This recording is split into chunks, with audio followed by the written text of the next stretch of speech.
Bismillahirrahmanirrahim. Assalamualaikum warahmatullahi wabarakatuh. Alhamdulillah, saya kalau kemari selalu senang, bahagia ketemu dengan para Bunda Ismail dan kawan-kawan semua, para ibu-ibu kami. Dan hari ini yang berbahagia, lebih khusus lagi Ibu Bambang. Dan hari ini lahirnya Pak Bambang. Masya Allah, Alhamdulillah. Berkah hadiah ulang tahunnya masjid. Insya Allah niat sudah diterima Allah, seakan-akan masjid ini sudah berdiri dan penuh. Insya Allah, amin. Dan senang, selalu senang karena memang progresnya Masya Allah selalu ada yang baru. Hari ini juga saya terima kabar, melihat perkembangannya Bu Ismail. Terus hari ini dapat kabar lagi ada orang tua kita semua juga, Bapak Letnan Jenderal Purnawirawan Pak Haji Murjito, yang bukan cuma ngasih tanah tapi ikut membangun sekalian. Allahu Akbar. Jadi selalu ada hal yang baru, dan ketemu dengan guru kami yang mulia. Saya banyak salah, nggak silaturahim, kurang silaturahim. Ki Abdul Razak, ya, bahkan beliau sampai datang ke rumah kami dulu untuk mendoakan kami langsung ketika memulai gerakan tahfizul Quran.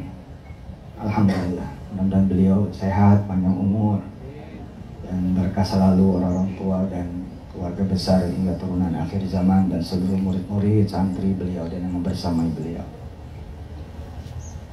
Dan saya tenang gitu, masih pada panjang umur gitu. Ada yang sudah wafat seperti kemarin baru ini Pak Parmin. Tapi insya Allah beliau sudah mendapatkan surganya, amin. Sudah mendapatkan apa yang beliau tanam bersama kita semua. Tadi saya sempat ke rumah beliau, ketemu dengan Bu Parmin sama 3 anaknya. Alhamdulillah, panjang umur selalu lah. Pak Narto panjang umur, sehat, jadi bisa ngelihat saya jadi presiden Republik Indonesia, amin. Kan katanya kalau ngomong mesti bagus ya. Panjang umur semua, selamat, panjang umur, sehat terus. Dan semua orang tua kami yang tidak bisa kami sebut satu persatu. Ada sahabat saya yang saya tempatkan juga sebagai guru saya, Yai Syihab, yang selalu memotivasi saya. Alhamdulillah, hari ini juga bisa bertemu dengan beliau. Beliau sekarang yang malah menjadi leader di dunia tahfiz Quran dari dulu sih. Sekarang tambah lagi kami terinspirasi dari beliau. Insya Allah, mudah-mudahan. Saya masih ingat tausiah terakhir itu, saya bilang saya bukan tausiah tapi rapat. Mumpung ketemu semua, maka hari ini pun bukan tausiah tapi ya kita rapat lah, ngobrol-ngobrol. Karena saya pengen kedatangan nanti yang besok ada kampusnya gitu, ada universitasnya gitu. Dan gak usah mikir, kalau mikir lama, langsung bikin aja. Alhamdulillah di sini ada teman-teman BI, teman-teman OJK, teman-teman dari TNI, Polri. Alhamdulillah, terima kasih dukungannya Pak Camat, Bu Camat, Pak Lurah, Bu Lurah, dan segenap aparatur pemerintahan di Karanganyar. Nggak tanggung-tanggung, bupatinya pun langsung mensupport. Salam buat Pak Yuli, Pak Adit, dan seluruh jajarannya. Nah, ini mumpung ada Kiai Syihab, saya bilang bahwa ini bukan tausiah, tapi ini rapat saja. Kita dihadapkan pada fakta bahwa indeks pendidikan di tanah air kita rendah. Ya memang kalau kita ngomong sama Eropa kayak nggak apple to apple, karena di sana jumlah penduduk satu negaranya nggak banyak. tapi harusnya tidak menjadi alasan. Beberapa negara di Eropa itu tingkat pendidikannya rata-rata S1. Sebutlah misalkan Hongaria, itu 90% S1. Polandia, apalagi sekarang Eropa Timur, wah itu pemenang hadiah Nobel tuh nggak keruan banyaknya. Kita belum pernah mencatatkan juga sebagai kandidat pun, saya rasa belum ya, apalagi memang menang hadiah Nobel. Nah, satu, kita dihadapkan pada indeks pendidikan yang rendah. Jadi Indonesia ini dikenal lebih banyak alumninya itu atau strata pendidikannya itu SD, SMP, SMA. Kalau bicara skills, wah lebih parah lagi. Sehingga harga tenaga kerja Indonesia dibanding negara yang baru merdeka, Vietnam misalnya, jauh sekali. Harga suster kita sama-sama di Saudi, malah kita punya suster bisa ngaji, bisa ngajarin ngaji, akhlaknya nomor 1. Lah kok bisa gajinya tuh 3 kali lipat di bawah negara yang lain?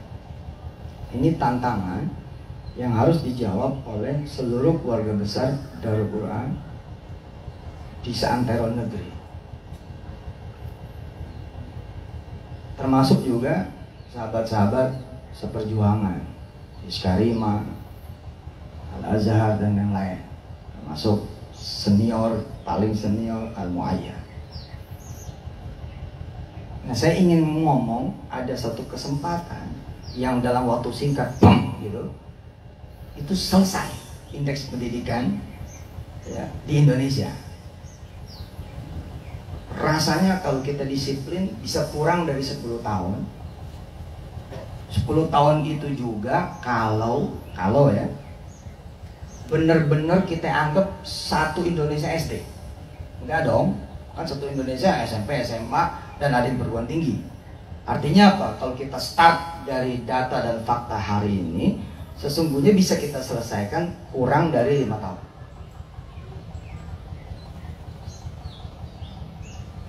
Beberapa hari yang lalu, ya Syihab, Mas Nadiem sudah mengeluarkan Permendikbud yang baru, yang memungkinkan kita narik tenggo segila-gilanya, kira-kira begitu. Gila-gilanya, wes terserah, kami ngasih stempel. Wah, ini harus disambut. Karena itu kemudian Darul Quran Pusat 2 bulan lagi melahirkan 20 perguruan tinggi baru. 20 nih, tanggung-tanggung nih. Kami lagi ngajuin, dipanggil, diundang, kami ngadep, diskusi, dan senang sekali. Wah, ini yang dicari, ini yang dicari. Dan dengan jumlah rumah tahfiz sekarang 9.000 di seluruh tanah air, 1.500 diantaranya memakai nama Darul Quran. Saya kira kita akan banyak berbuat insya Allah dengan izin Allah Jalla Jalaluhu. Satu, indeks pendidikan ya, yang terkait dengan kebodohan. Yang kedua, kemiskinan.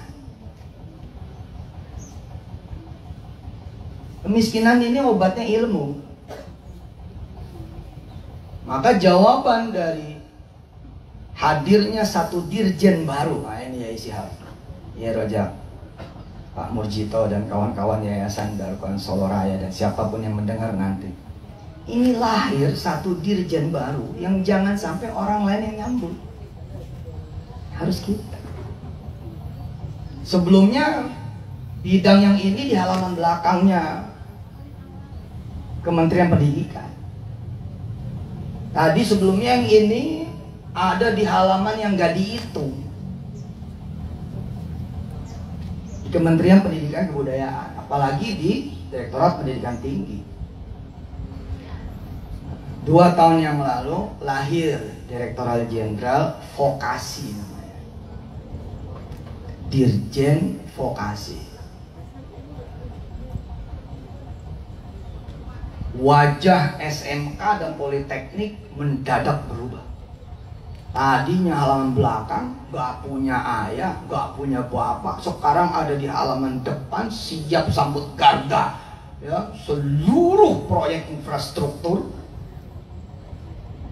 Ini 3-4 tahun lagi kawasan-kawasan industri di mana-mana lahir. Masa? Dan kita kan bukan orang yang pengennya ngeluh ya. Hah? Gak biasa tuh kita itu ngeluh. Oh, kok banyak tenaga kerja asing. Oh, yo kalau kamunya nggak siap gimana? Loh ya kita siapin itu. Wah ini menarik. Ini sekali jalan nih, jam. Itu indeks pendidikan naik, kemiskinan turun. Yakin saya. Kenapa? Karena jenis pendidikan yang satu ini, wes terserah.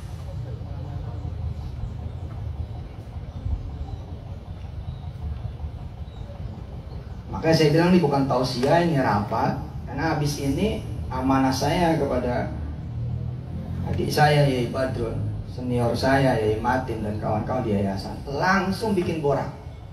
Wes tak bimtekin sekalian. Saya langsung yang ngebimbingin sama secara teknis. Kalau perlu bareng, mana lagi?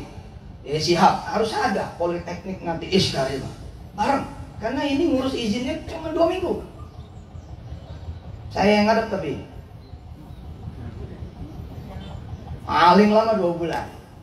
Kenapa? Karena pemerintah butuh model. Butuh model. Kalau belum ada nomenklaturnya, Pak Dirjen bilang di depan saya, tak bikinin langsung. Kemarin saya bilang kan, saya ngajuin, coba cek Pak Jenderal, Pak Dirjen. Politeknik kuliner, langsung to the point, namanya kuliner. Politeknik food and beverage, masa ke Swiss terus, masa ke Italia terus, masa ke Prancis terus. Bapak tahu di Prancis itu biaya sekolahnya murah, biaya kuliah food and beverage murah sekali. Loh sampai S2 itu aja paling 4 juta satu semester, atau 8 juta, 10 juta satu tahun. Kok bisa murah? Karena nggak pakai sekolah, Pak. Kira-kira begitu. Begitu anak kita nyampe ke sono, ditempatkan di restoran-restoran langsung, itu sekolahnya di situ. Gak perlu dosen, gak perlu apa gitu. Hah? Bukan kampus yang sok tahu gitu, masih tahu dunia industri, padahal udah duluan dunia industri daripada kampus. Sorry nih buat profesor-profesor yang hadir hari ini. Tetap diperlukan disiplin ilmu untuk ilmu, tetap. Nggak boleh yang nggak ada itu. Matematika murni, fisika murni, dan ilmu-ilmu lain tetap penting lah. Tapi ini Direktorat Jenderal paling, menurut saya sih, paling dibutuhkan hari ini. Jadi alih-alih misalkan kampus-kampus di Prancis yang mensuplai ilmu kepada dunia industri, justru mereka yang menanti apa yang dilaporkan sama mahasiswa. Kamu ketemu apa? Kamu tuh bisa apa? Mana sih ini laporannya? Akhirnya kan kampus menjadi kaya dengan laporan-laporan dari para mahasiswa ditempatkan langsung di tempat industri. Pak Selamat besok langsung bikin dulu Politeknik Jahe. Nggak ada urusan, pokoknya nggak ada nomenklaturnya dibikin dulu. Kenapa? Jahe itu luar biasa, kita akan menghadapi ekspor, langsung daerah, bang. Bukan Politeknik Agriculture, no. Politeknik Jahe, sudah titik. Fokus di situ. Sekolahnya di mana? Sekolahnya ya di halamanmu. Kamu neliti tuh mikrobanya, kamu neliti apa yang terjadi kalau nanam satu jahe, apa yang terjadi nanti di pasar dan segala macamnya. Dulu Pak, yang begini-gini nggak ada stempel, hari ini stempel. Contoh misalkan, kalau saya ini orang bengkel, apa iya anak saya harus S1 otomotif? Tak perlu lah. Saya masuk kolong mobil, panggil anak saya, Le, kunci 15. Le, kunci 12. Kamu buka ini, buka itu. 6 bulan anak saya bisa menyelesaikan mobil. Tapi stempelnya mana? Padahal stempel itu pun diperlukan karena tetap kita harus mencetak tenaga kerja profesional. Bukan cuman bisa, tapi diakui. Diakui itu tetap ada selembarnya itu. Nah itulah kehadiran politeknik ini. Ya siap. Keren ini. Anaknya notaris, ibunya notaris. Pokoknya asal seluruh kerjaan notaris diserahkan pada anaknya. Enggak SMP itu juga bisa. Enggak SMA juga bisa. Enggak perlu juga sekolah notarial juga bisa. Gitu-gitu aja mah ngapaan. Gitu-gitu aja kan ya. Tapi persoalan gitu-gitu aja tuh nggak selesai. Karena siapa yang memberi stempel?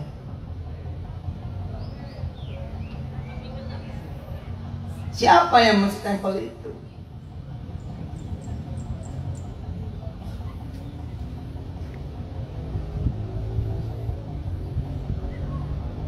Saya lapor ke orang-orang tua, sekalian kita sambut kehadiran ini.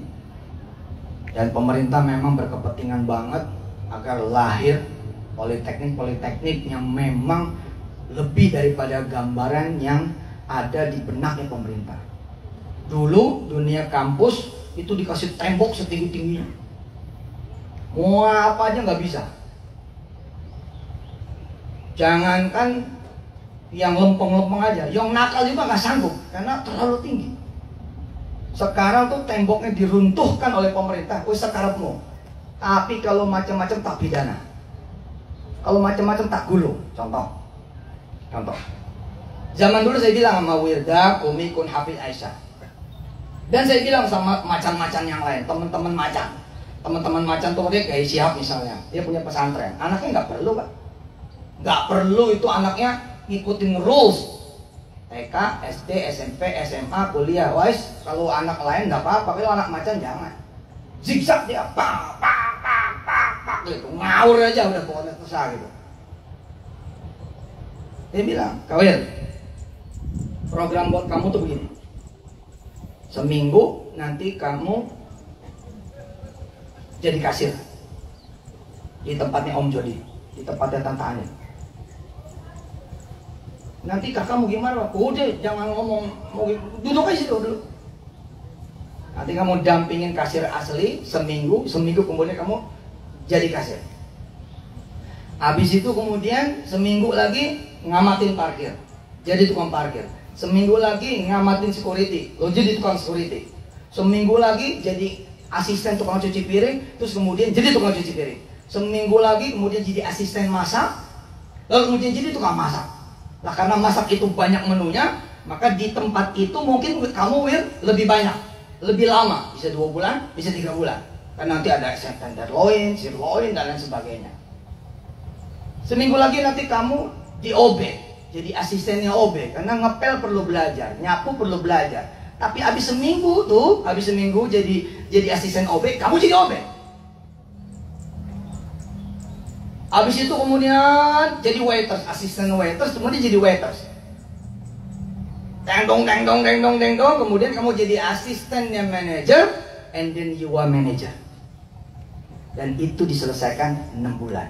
Dulu Pak, ini nggak ada stempelnya. Paham? Ya, siap. Dulu ini nggak ada stempelnya.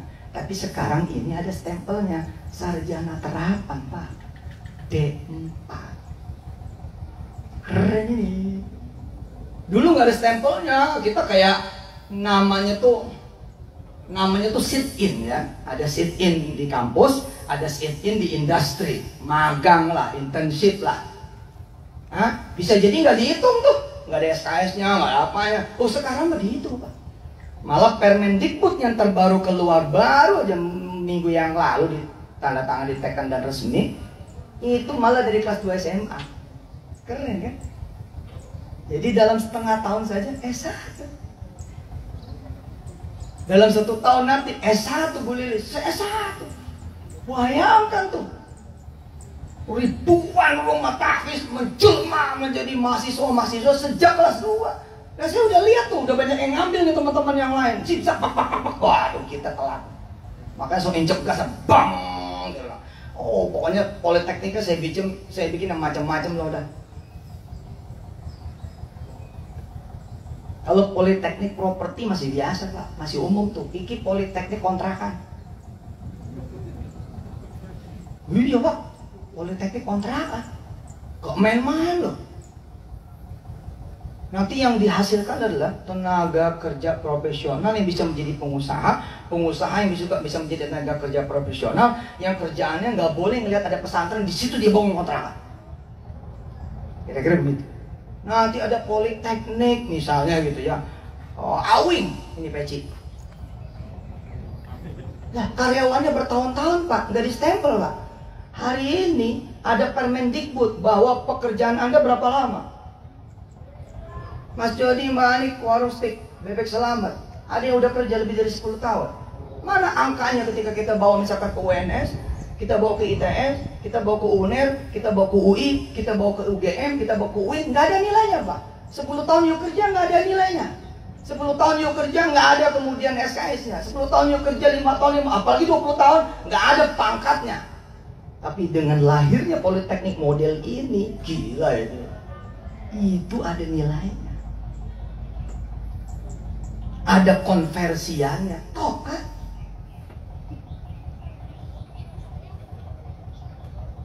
Misalkan kayak karyawannya Pak Selamat atau kayak karyawannya Media Tama Pak Parmin almarhum.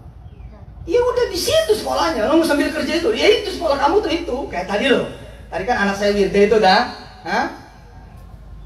Nah sekarang kita nih sebagai guru, sebagai dosen nanti melepas murid, kira-kira begini. Assalamualaikum, good morning everybody. Perkenalkan saya Mansur, saya dosen kamu semua. Hari ini kamu belajar di Politeknik Food and Beverage di Warung Steak and Shake.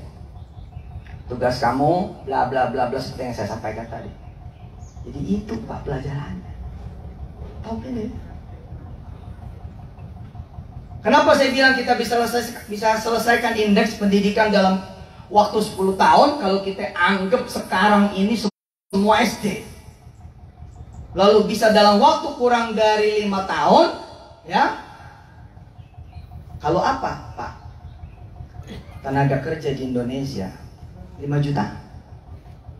10 juta? Lebih nih. Buruh yang disebut buruh kasar aja udah mungkin sekarang 7-10 juta. Lah, ini kalau kemudian pabrik-pabrik itu pada buka politeknik, kami punya Pak perusahaan benang, kami punya perusahaan baja, izin Allah Subhanahu Wa Taala.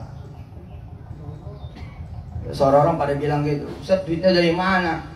Mereka itu memang kapitalis, kenalnya kalau beli apa-apa pakai duit. Kita nih imanis Pak, semua itu pakai Tuhan Pak. Ngertinya yang berharga itu duit, enggak Pak, pertemanan tuh berharga Pak. Kita bisa beli saham pakai duit Pak, tapi kita bisa beli saham pakai nama Pak. Saya cerita tadi pagi sama Pak Selamat, saya pernah ditanya di TV, dari mana kamu bisa beli, dari mana Pak Kiai bisa beli ini, beli itu, beli ini, beli itu. Saya sepersekian detik gak bisa jawab, karena harus tausiah. Jawabannya harus tausiah.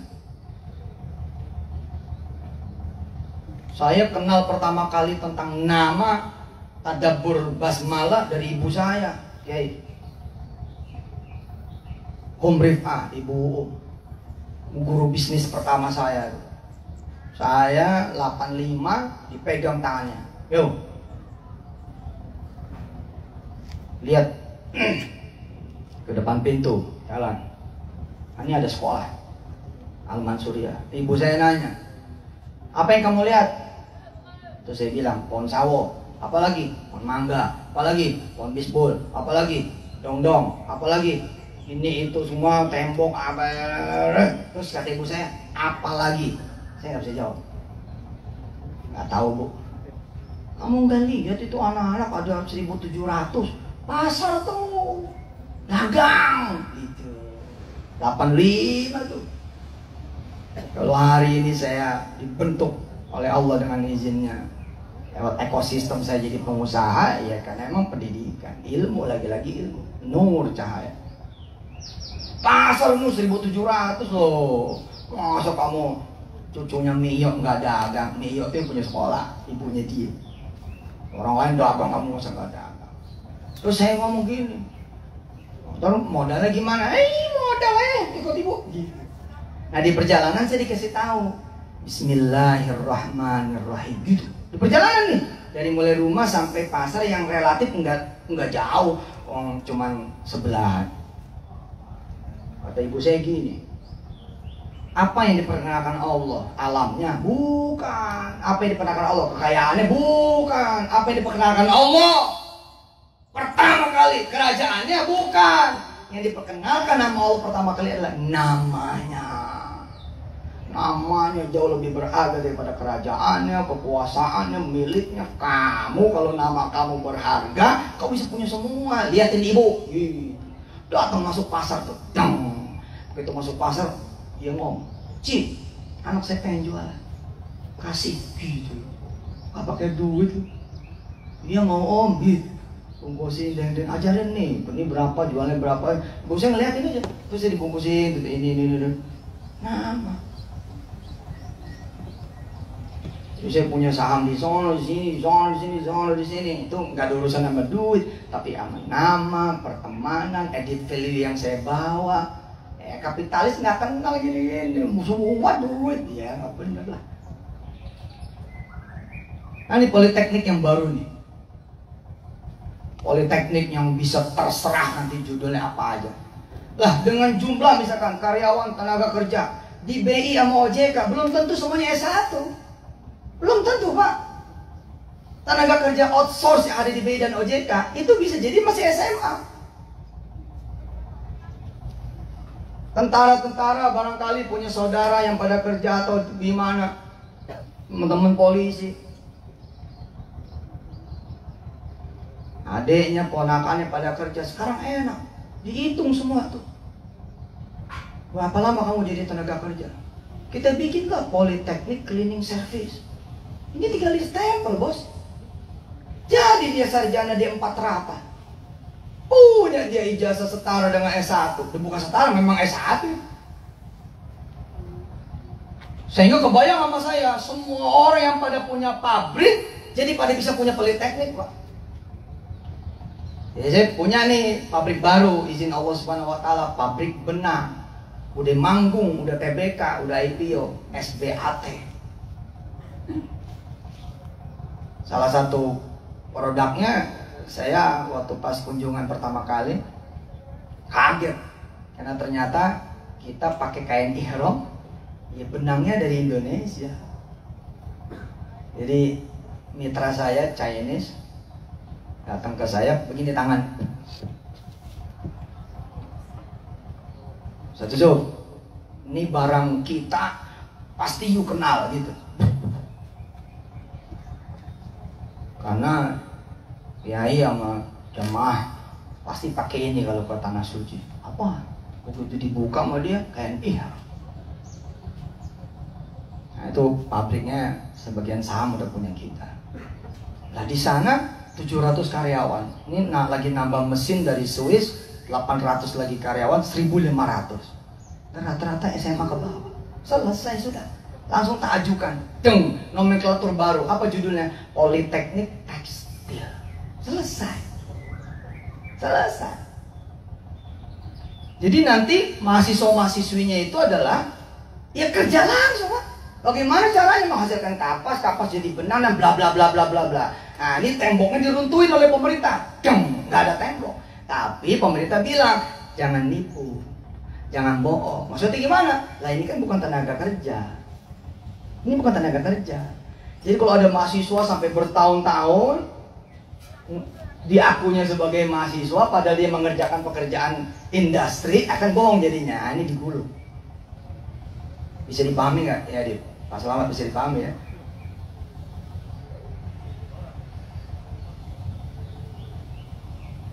Keren ini. Dengan Solo sebagai wajah para pebisnis, dengan Solo misalkan sebagai wajah para pengusaha, donaturnya juga rata-rata adalah orang berpengalaman. Wah, tebakan saya bisa langsung buka 10 politeknik di sini.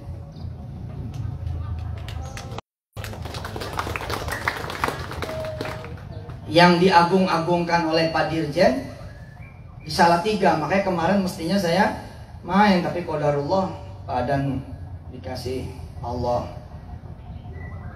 suruh istirahat. Ada satu akademi yang dibangun oleh anak SMA, tapi si mahasiswanya bisa ekspor ke berbagai negara, memproduksi mesin CNC. Jadi sejak mahasiswa mereka sudah menghasilkan uang. Jadi saya dan kita harus menjamin bahwa anak-anak tahfiz Quran kita ini, siapa yang bilang hanya ngapal Quran toh? Kira-kira begitu. Dan saya emang ngomong terang-terangan. Orang bilang sama saya, "Tat, ente lagi diomongin, berhenti ngomong bisnis. Ente lagi diomongin, berhenti ngomong industri. Tat, ente lagi diomongin, berhenti ngomong dagang. Tat, ente lagi diomongin, berhenti ngomong ekonomi." Enggak, saya bilang, justru gue lagi diomongin ini, gue tambah ngejar. Tambah diomongin ini, tambah ngegas. Biarin aja. Nggak tanggung-tanggung, langsung saya press conference, saya bilang 7 perusahaan kita IPO. Saya pengen ngomong kayak begini, gampang dek. Kalau kamu ditanya, kamu tuh tahfiz Quran mau jadi apa? Bilang jadi kayak Yusuf Mansur, selesai sudah. Bola ya iya, usaha ya iya, bisnis ya iya. Enggak, saya mah nggak tiarap, nggak mau saya kayak siapa. Orang bilang sama saya, ente lagi diomongin, jangan ngomong bisnis dulu lah. Udah sih ngomong Quran dulu. Lah nggak mau saya mah. Malah tambah ngegas aja udah, biarin aja. Biar nggak peduli dah. Malah dagang terus, malah kita usaha terus, bisnis terus, biarin dah. Sebab kalau kita sembunyi, kita tengkurap, kita tiarap, lah malah jadi salah. Ini lagi saya siap-siap nih urusan pajak. Pajak saya bilang beresin. Kita Januari ikut teks amnesti jilid 2. Oh, kiai loh. Orang urus, pokoknya bismillahirrahmanirrahim. Atur. Nah ini saya bilang bukan tausiah, ini rapat. Ayo mikir. Daku Soraya mau bikin politeknik apa? Udah dibukain selebar-lebarnya. Bisa nanti bikin misalkan tadi politeknik Bu Ismail. Isinya apa? Menghasilkan seorang alumni lulusan yang outputnya adalah jadi manajer ruang pertemuan, gedung pertemuan, tenaga kerja di bidang pertemuan, dan bla bla bla. Ya urus. Pak, pemerintah cuma nanya begini, ya mana kurikulumnya? Terus industrinya apa? Kemarin ya Siap ngomong tentang agriculture, bla bla bla bla, ini itu. Saya terpesona, diajak juga begini, luar biasa. Nah, sekarang ada stempelnya. Ajuin ya, ajukan. Ayo. Dan hebatnya nanti kita nih dunia pesantren akan bersatu di langit capital market. Toh. Saya kemarin diomongin lagi tuh. Saya mah makin diomongin makin seneng. Beneran, karena itu ya mereka memperpanjang apa? Memperpanjang kita punya narasi. Kalau orang masih setengah tahu kan bagus. Tinggal kita tambahin. Kemarin saya ketemu tuh narasi. Menurut Yusuf Mansur, bisnis pesantren bisa mencapai 2 triliun per bulan. Saya koreksi Pak, salah Pak. Bukan salah, saya nggak bisnis, enggak, jumlahnya salah, bukan 2 triliun per bulan, ngawur. Unlimited.